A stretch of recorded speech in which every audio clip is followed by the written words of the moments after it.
Hey, Magic fans, welcome back. Captain Clyde here. Once again, we're back with more Strixhaven leaks. So before we get started, let's get a few things out of the way. Like and subscribe, support the channel, tell your friends, tell your family, and let's get some views on here and some subscribers so I can keep the content rolling. Now, with that out of the way, let's get to the important stuff and talk about Strixhaven leaks. So for the very first one we have here the Combat Professor, Bird Cleric, 4 mana, white and 3, it flies, it's 2/3, and at the beginning of combat on your turn, target creature you control gets +1/+0 and gains Vigilance. So if you have even just this creature for 4 mana, you have a 3/3 Vigilant Flyer for 4 mana as a common. Seems pretty value town, honestly. I like it. It can make other creatures bigger if you have first strikers or something else you need to get through. Um, it's not as good on defense, which is kind of a plus. So I think this is a well balanced card, great for a common. So let's move on to what else we got going on. So next, let's talk about the Cody Vorexoforce Codex, or whatever you want to call that. Right over here. 3 colorless mana. It's a book with an eyeball. Legendary artifact Construct. It's a rare, so you can't cast permanent spells. It's also a 1/4 creature. Interesting. So for 4 colorless and tapping, now I didn't look at any of these beforehand, so I'll be just as surprised as you.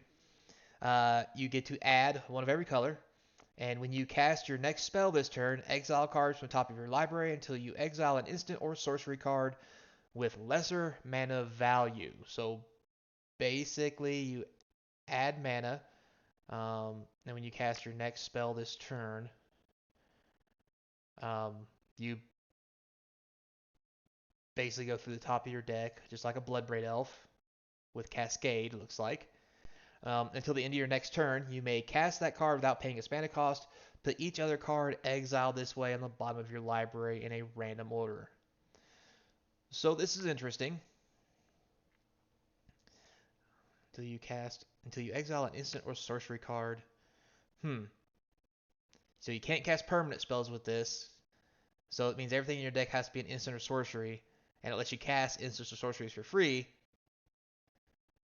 That's less than what you cast. This is very interesting. I can definitely see some broken shenanigans going on with this thing, especially for it's actually a mana ramp. For 4 mana, it gives you 5, so you can technically cast anything. I mean, we're talking the whole Rainbow Bridge, you know, shrines, enchantment spells, you name it, until you hit those good, and then thumb through your deck till you hit a good instant or sorcery. So wow, this could be something good. Or it also could just be a meme, which is good in Commander. I don't know yet. Kind of wishy-washy on it. This is a creature it's easy to destroy, plus it's an artifact, so and it's legendary. So, not a real big deal for me. Next here, we have the Flame Scroll Celebrant. So, red and a colorless for a 2/1. Whenever an opponent activates an ability that isn't a mana ability, Flame Scroll Celebrant does 1 damage to that player. And it basically has Fire Breathing for 2. Not too bad. This is apparently a modal card. On the other side here, we have Revel in Science for 2 white. Your opponent can cast spells or activate Planeswalker loyalty abilities. This turn, exile Revel in Silence. Wow. So they made a modal creature with an advance tacked onto it. Wow. So this is pretty sweet. I think this card is going to be pretty good. Really depends how good the red-white deck is, to be honest with you guys. Um, I'm seeing some promise in it, although I think it's really going to be up in the air, but this looks like a sweet rare. I'm still only seeing like maybe $5 here tops. I don't think it's that game breaking. Um, Next here we have a common illustrious historian, red and colorless for 2/1. Human shaman for 5. Exile the historian from your graveyard. Create a 3/2 tapped red white spirit creature token. So for a common, that's pretty good value town. I think that would go in any red deck. I mean, it's a 2/1 beginning of the game. Once it gets dealt with for 5 mana, it becomes a 3/2 out of the graveyard. I think it's got a lot of promise, and I think that's a pretty good card, honestly. So I like that. I think that's a good card. So moving on to the next set of 4, we have the Relic Sloth. Oh, that's what I always wanted to see. A red, white, and 3 colorless beast with vigilance that's 4/4 and has menace, and it's common. Well, that'll be a big thing in draft. Next, we have the Campus Guide. It's a 2 colorless, 2/1 golem. When it enters the battlefield, you may search your library for a basic land card, reveal it, then shuffle and put that card on top. Wow, that seems pretty good in draft. That might even be a thing in standard. I mean, 2 for a 2/1 that lets you fetch lands to the top of your deck. I mean, it's almost like a rampant growth. That's pretty sweet. Yeah, that's pretty good. So next here we have whatever this is for 4 mana. Unfortunately, I did not get translations on this one, so I'm going to have to go check that out real quick. Let's see here. Hang on, guys. I'm getting there. Sorry. I'm unprepared. Symmetry Master. There it is. So, it has reach. Yay for 4/4. Whenever a creature you control with power equal to its toughness attacks, it gains trample. So this thing's a 4/4 trampler. And anything else that has power equal to its toughness. And it's a Rhinoceros Druid. Well, that's some stuff you just don't see every day. Alright, so moving on. We have the Sparring Regimen. Looks like it's an enchantment. So when Sparring Regiment enters the battlefield, you get to learn. We've already had that discussion. For those of you who don't know, learn is when the card comes in, you get to go and get a card that has the learn super type or subtype here in the spell / ability thing from outside the game, basically meaning your sideboard. Basically, it's a tutor. So you get an enchantment for 3 mana that lets you tutor for whatever it is your deck's trying to do. And it says whenever you attack, put a +1/+1 counter on target attacking creature and untap it. Sweet mother of God. Are they serious? So not only am I going to, put this, noble hierarch on the field so that all my creatures, when they attack, not get a +1/+1 for the turn, but a counter permanently and then untap. But I'm also going to get another card with learn from my sideboard straight to my hand. So I'm not even going to use a card. Wow, this thing... I mean, splashing white in any deck for this is just going to be bonkers. And when you look at mono white, especially the white weenie, or even a white mid-range deck with a little bit of weenie creatures just to start off quick and then getting some mediocre creature beats, like, this thing is bonkers. Who thought this was a good idea? Oh, for the love of God. Well, boys, get ready for them white weenie decks all over the place. Or, as we've learned, Lorehold or Boros is definitely going to be a thing again. So, ready for the aggro deck, guys. They're coming in hot. So, moving on. Curate. Blue and colorless instant. Look at the top 2 cards of your library. Put any number of them into your graveyard. The rest on top of your library in any order. And then draw a card. Wow, for a common, that's pretty good. I mean, you go 3 cards deep if you don't see the first 2 that you like. It's an instant. Like, nothing but good things to say about this. Wow, that's pretty sweet for a common. Burying Books. All right, blue and 4 colorless. Spell costs 2 less to cast if it targets an attacking creature. All right, so if something's attacking you, it basically costs 3 mana to put something back on top of a library. Not the best thing in the world. Definitely a good draft card. This will be pretty much busted in draft. All right, next, moving on, we have, oh boy, Hofri, the Ghost Forge, Dwarf Cleric, legendary creature, mythic, 5 mana, 3 in white red for a 4/5. Spirits you control get +1/+1, have trample and haste. Yeah, because this thing just doesn't do enough on its own. That also has, whenever another non-token creature you control dies, exile it. If you do, create a token that's a copy of that creature, except it's a spirit in addition to its other types, and it has, when this creature leaves the battlefield, remove the exiled card. When this creature leaves the battlefield, return the exiled card to your graveyard. Holy wow. Like, it's not gone for good, so you can do other graveyard synergies with the card that left, which is already big because it was a copy of the previous card, and it's a +1/+1 because now it's a spirit, and it has trample, and it has haste. Like, man, Lorehold seems a bit much, just a bit. I still think for this kind of mana, this might not be a big thing in standard, but you commander guys, I can hear you drooling in the background over this. Boy, can I hear you. All right, guys, moving on. We have Thrilling Discovery. It's like a white and a red. Gain 2 life, then you may discard 2 cards. If you do, draw 3. Yeah, for a common, just love it. We talked about this from the Mystical Archive side. Yeah, still bonkers. Think it's amazing. Next, we have. Whoa, easy there, killer. Looks like getting a little out of hand. Let me just scoot that back a tab for you guys. There we go. So next we have Reduced to Memory. 2 white and a colorless. Exile target non-land permanent. Its controller creates a 3/2 red-white spirit creature token, and it's uncommon. Yeah, why not? Let's just reprint Beast Within slash gift the white version of Beast Within straight into standard for an extra white on the. Yeah, it says non-land permanent, guys. Like, as if white needed anything else to be good.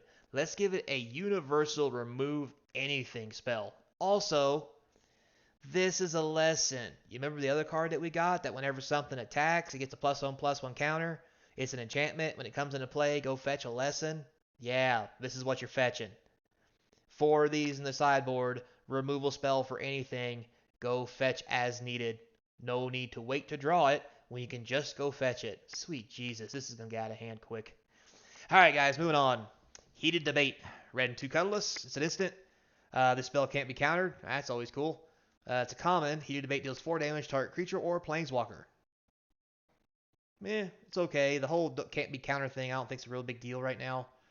I mean, maybe I'm wrong, and the Azurius deck or whatever they're called now um, is a thing, but I don't think 4 damage is enough to kill their creatures or whatever it is they're dealing with. But spells that can't be countered is often okay, sometimes not. I don't think it's going to be a big deal. We've seen cards like this in the past, and this is actually a little more expensive than normal. So I think it's going to be fine common.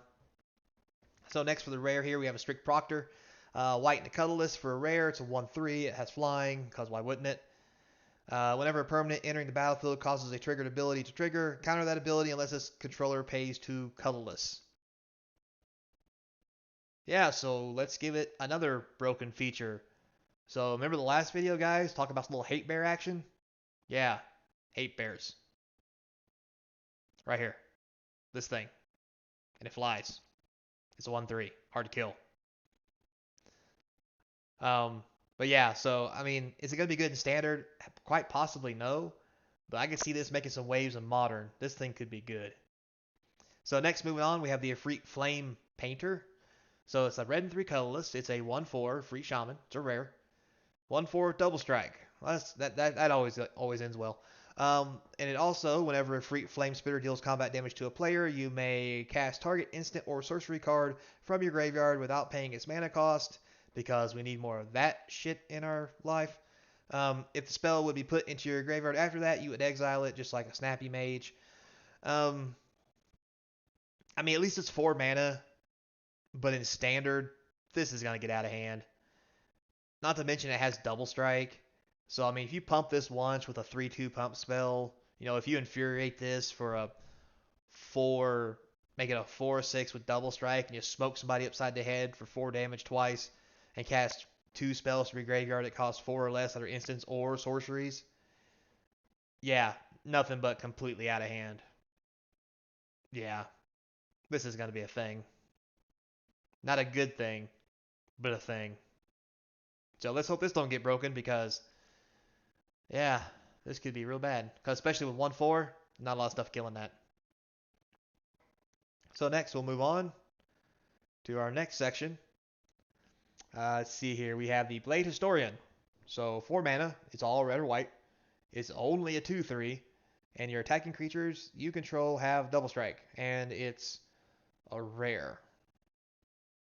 So maybe this is a thing in a red white wingy deck thing. I mean, you can go to mono white and mono red too.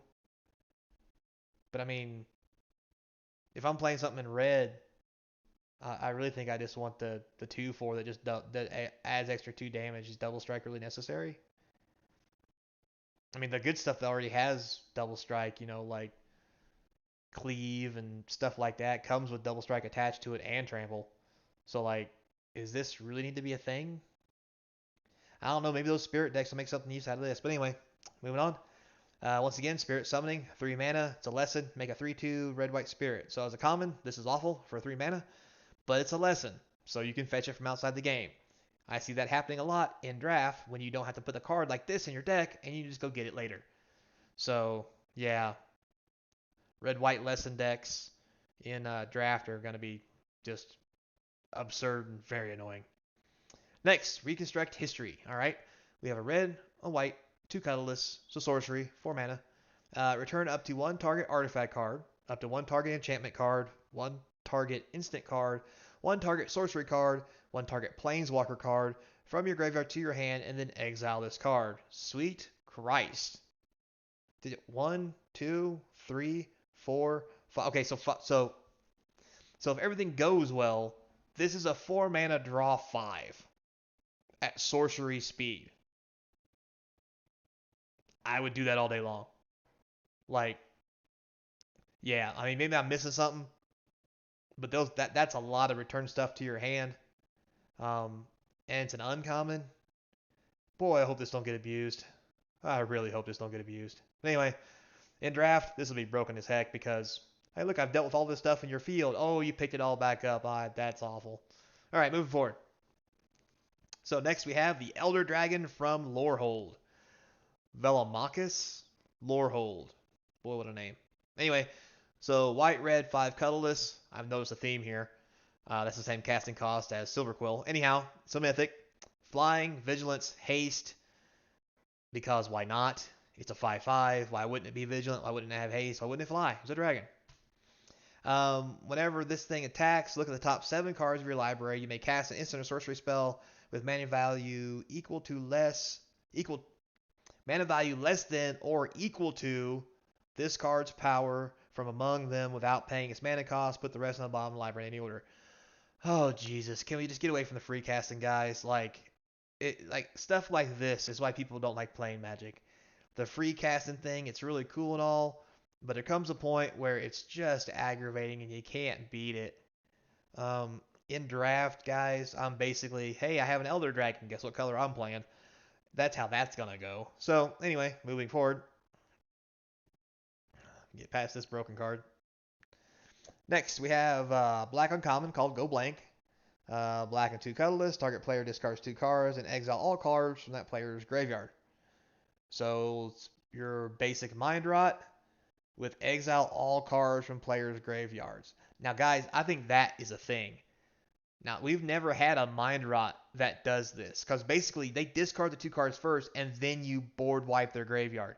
So if you're playing, I know Urrow's banned, but let's say Croxo or any of the other cards, or even think about modern, all the graveyard shenanigans. Like imagine turn 3 after somebody's like blasted through half their deck or whatever it is, and you're like, oh hey, go blank, discard 2 cards in your library and exile your entire graveyard. Like as an uncommon for 3 mana, I think this has traction, guys. I think this is gonna be a serious sideboard contender against Graveyard Hate. I mean, just because of the exile cards from the graveyard alone, and you get 2 from the hand. I mean, wow. Like, if this was an instant, it'd be a mythic. I think this is close to rare, just because of the ability to exile graveyards. But there's power creep for you. So moving on, we have Lorehold Pledge Mage. Split red white for 2 and 1, so 3 mana for a 2/2 with first strike. And Magecraft, whenever you cast or copy an instant or sorcery spell, Lorehold Pledge Mage gets +1/+0 till end of turn. Oh my lord. That's what we needed. A 3 mana basic Swift Spear with first strike. Yeah, this is going to be a thing. Definitely in draft. A thing. Moving on, Lorehold Campus. So first uncommon land. It's not part of not part of the rare cycle. So the campus comes in battlefield tapped. Taps for red or white. It's a non-basic land. That's fine. 4 mana tap and you scry. All right. I mean, sure. Decent in draft. Maybe if our land cycle goes to the pooper after a couple rotations, this can do a decent stand-in imitation of a good dual land. If they all are like this, just double lands with a scry, I'm good with that. But if the other ones have different abilities, I think that's where we're going to get into an era of overpowered colors. So I'm really hoping that this is just the standard for the lands. You know, you get 2 mana, well, 1 mana of your choice of 2 colors, and 4 to tap and scry. I hope that's just a thing on all of them. Anyway, moving forward. Next we have Illuminate History. 2 red, 2 colorless for a rare. Once again, it's a lesson. Something else broken we can probably go fetch for. Discard a number of cards, then draw that many cards. If there are 7 or more cards in your graveyard, create a 3/2 red-white token creature. Yeah, so this is probably going to be a thing. Once again, this is going to be the setup card, for discard, animator decks. Because not only that, but you get a token too. Like if you already have cards in your graveyard, you can easily just get this and cast it just to get a 3/2 plus draw a little bit. I think the mana cost is a little high to make this really broken, but I could see some definite shenanigans going on with this thing. So, moving on. Next, we have Quintentorius, Field Historian, Giant Elephant. Anyway, so red, white, 3 colorless for a 2/4 Elfic Cleric because they are. He's legendary, uncommon. Spirits you control gain +1/+0. So I'm noticing a plus to spirits theme here that's not blue. Then, whenever 1 or more cards leave your graveyard, create a 3/2 red and white creature token. That's interesting. Definitely could be a thing in draft. So I think I like it. 5 mana is probably a bit much for it to do anything in standard, but not bad. Next year we have the Lorehold Excavation for a red and a white. At the beginning of your end step, mill a card. It's an enchantment. If a land card was milled this way, you gain 1 life. Otherwise, Lorehold Excavation deals 1 damage to each opponent. 5, exile a creature card from your graveyard. Create a tapped 3/2 red and white spirit creature token, Sweet God. So what this basically means is you play this first, play this second, proceed to exile 1 creature and get 2 3/2s that are +1/+0, so they're 4/2 red white spirit creature tokens. And while you're milling and zapping your opponent and gaining life to prolong the game, you're just being aggravating. So this may be this whole this is going to be a thing with the Lorehold stuff of making 3/2 spirits and pumping spirits, and in draft this is going to be annoying and something that's going to be hard to even beat. I mean, you can hope to God you mill them out. Good luck with that. But anyway, moving on. Next we have the Radiant Scroll Wielder. So red, white, 2 colorless for a rare 2/4. Okay, it's not 5, it's 4 mana. Instant and sorcery spells you control have lifelink. Oh dear lord. At the beginning of your upkeep, exile an instant or sorcery card at random from your graveyard. You may cast it this turn. If a spell cast this way will be put back in your graveyard, exile it instead. So this is broke as all get out. Because think about it, guys. With the Scroll Wielder, you put instant in your graveyard. You have this guy out. When 1 or more cards leaves the graveyard, you create a 3/2. So when this activates at the beginning of your upkeep, you exile an instant, make a 3/2. Choose not to cast it, goes back to the graveyard. Next upkeep, trigger this, take the same card back out, make a 3/2. Technically a 4/2. Repeat process. Until you find an extra instant to cast, so that you can actually cast that instant twice. So yeah, like this into this with this on the field, this is a whole deck right here. So does that mean that this one over here is part of it too? So the returned pass caller. Wow. A white, split red, white, a red, and so 6 mana for a 4/2 uncommon cleric spirit. Flying. When it enters the battlefield, return target spirit, instant, or sorcery card from your graveyard to your hand. So cool in draft. Never happening in standard. This is a bad card for standard. 6 mana for a 4/2 flyer and you get back just one thing. Like, heck, for 1 more mana you can cast the Ancient Dragons and just do real broken stuff. Like, ugh. But whatever. That's not so hot. These here, Combo City. All 3 of them. So, and they're not even the same mana cost, so like they easily fit in a deck of 4 each. Like, no pain, no gain. So anyway, moving forward. Oh, also, guys, notice this one's not legend. This one's legendary. This one's not legendary. So when 3 of these on the field and 1 of these, you still get to take out one, make a dude. Take out another one for the next one, make a dude. Yeah, you get the picture. So moving on, past the broken stuff of Lorehold. Next here we have the Stonebound Mentor once again for Lorehold. White, red, and the colorless. It's a 3/3, so good mana cost for the good power. Whenever one more cards leave your graveyard, scry one. Oh dear God, this should have been on the other page. Yeah, so this, with the other cards we just talked about, you're making 3/2s and you're scrying, and you're not even playing the cards that you draw. So, yeah. I mean, it's not in a vacuum, not so hot, but with the other ones, like literally let's go back and look at that again, guys. Like, all right, you see that? Like, look, 2, 3, 4, 5. It's almost like they planned it that way. So anyway, moving on. Semester's End. White 3 colorless. It is a instant and a rare, so this is probably gonna be broken. Exile any number of target creatures and or planeswalkers you control. At the beginning of your next end step, return each of them to the battlefield under its owner's control. Each of them enters the battlefield with an additional +1/+1 counter on it if it's a creature, and an additional loyalty counter if it's a planeswalker. Yeah, any number. So this is gonna have some serious shenanigans with like Uro. I mean, it's already white, with Uro and all that shenanigan stuff. Yeah, this is gonna be a thing. So don't like this, not one bit. Alright, don't like Uro, don't like this. Anyway, moving on.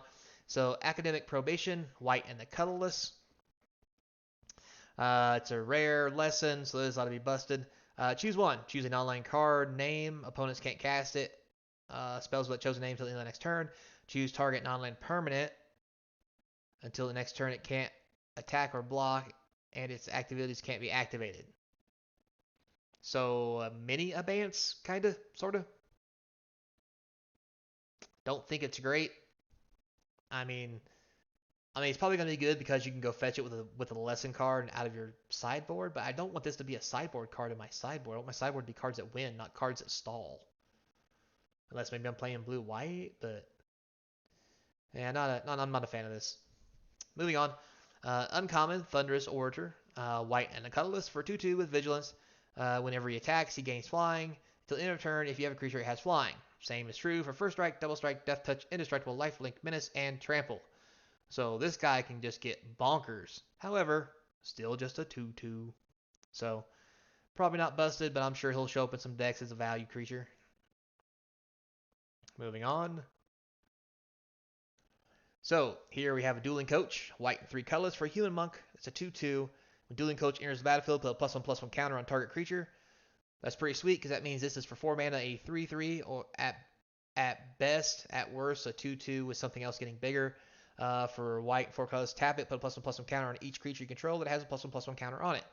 Oh, that's great. This is just what the life gain deck needed, with the god that gains life, put counters everywhere, and so forth and so on. Yeah, that's exactly what we needed for that. Moving on, we have the Beaming Defiance, white and 2 colorless, target creature you control gains +2/+2, and hexproof till end of turn. Hey, it's your basic God's Willing with an extra mana for a small giant growth effect. So, yeah, not too shabby. I think it should be an uncommon, but I'm okay with this. This isn't bad. Moving on, Ageless Guardian, white and colorless for a 1/4 vanilla, because that's what white should be. Anyway, moving forward. Next year, we have a green card. I took notes on this one. I'm actually prepared. Potion of Empowerment. So you gain 2 life, and then target creature gets +X/+X, where X is equal to the amount of life you've gained this turn for 1 green. Very interesting. So it's basically a +2/+2. Not too shabby. Seen better. Definitely seen worse.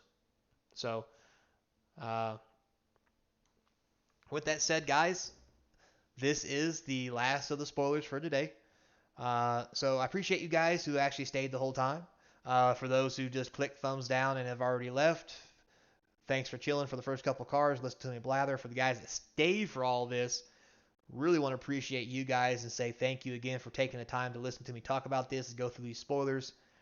Give you guys a little pro tip. Coming up probably at the end of the week. I know I've talked about it in some of my other videos, but not everybody watches all the videos like they're supposed to. I'm going to be opening a case of Commander Legends draft boosters to see if it's worth opening a case and give you a box EV. So stay tuned for that as we go through spoiler season. That's what's up next, and that should be a fun time. As always, guys, get out there. Let's play some games. Let's get inoculated, get vaccinated, get together. Let's start actually gathering to play Magic. And as always, be kind, and I'll see you next time.